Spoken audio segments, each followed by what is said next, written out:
know, we try to make the striker fire sound great, and I had to change the hat. It was hot.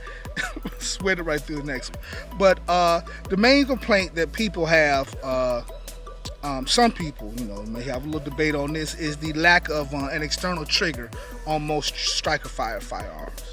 Because you need a safety net. But they talk about the lack of a safety, but these guns come with a lot of internal triggers, safeties for your trigger bar and other things that kind of make it a lot safer, what they call drop safe, or anything like that. So basically with a striker fire gun, usually the only way a round is going to come out of there is if you pull that trigger. I know I'm holding a SIG.